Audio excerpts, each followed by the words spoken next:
Olá, a Lei 8069 de 13 de julho de 1990, o famoso ECA, Estatuto da Criança e do Adolescente, completa 30 anos. E como quase toda lei criada no Brasil, ela sempre foi alvo de muita polêmica e controvérsia. E por se tratar de uma lei direcionada a crianças e adolescentes, a polêmica e a controvérsia se potencializam e muito. Ao contrário do que muitos imaginam, o ECA não foi criado para proteger crianças e adolescentes delinquentes ou infratores. Ela foi criada para proteger todas as crianças e adolescentes. As crianças e adolescentes que cometem algum deslize ou algum ato infracional, embora muitas pessoas não saibam, existem também os rigores da lei para essas crianças e adolescentes. O ECA foi criado principalmente para proteger aquelas que, de uma forma ou de outra, tiveram seus direitos violados. O ECA foi criado para proteger vítimas de abuso sexual, vítimas de maus tratos, vítimas de exploração por trabalho infantil, entre outros. E por falar em trabalho infantil, é bom que as pessoas saibam que nem todo trabalho executado por criança ou adolescente é considerado exploração. Exemplo, uma criança que ajuda uma mãe nos afazeres domésticos dificilmente será considerado como exploração de trabalho infantil. Um adolescente que ajuda o pai em alguns afazeres dificilmente será considerado como exploração de trabalho infantil. Sem contar que o ECA, no seu artigo 60, capítulo 5, permite o trabalho adolescente a partir dos 14 anos na condição de aprendiz.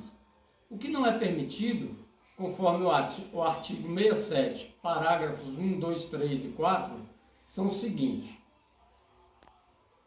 Trabalho noturno realizado entre as 22 horas de um dia e as 5 horas do dia seguinte. Ou seja, um adolescente não pode trabalhar à noite. Trabalho perigoso, insalubre ou penoso. Um adolescente trabalhar carregando peso, trabalhar em locais que põem a vida dele em risco. Isso também não pode. Realizado em locais prejudiciais à sua formação e ao seu desenvolvimento físico, psíquico, moral e social. Um exemplo, adolescente trabalhar em bares, em casas noturnas, isso também não pode. Realizado em horários e locais que não permitam a frequência à escola. Então, o adolescente ele pode trabalhar, mas ele tem que priorizar a sua educação. Eu espero, assim, ter ajudado a esclarecer um dos grandes mitos sobre o ECA. E o que faz com que muitas pessoas tenham preconceito contra o ECA, contra os conselhos e conselheiros tutelares, são esses mitos e a falta de informação. A falta de informação, por exemplo, faz as pessoas desconhecerem o tamanho de um problema chamado abuso sexual. O abuso sexual de crianças e adolescentes é muito mais comum do que as pessoas imaginam. E o abuso sexual tem um agravante que o torna um problema muito mais grave e mais difícil de resolver. O abuso sexual, na sua imensa maioria, é praticado por pessoas muito próximas, ou seja, tios, primos, cunhados, padrastos, avós e, pasmem, até pelos próprios pais. E na maioria das vezes, esses abusadores intimidam as vítimas para não denunciarem.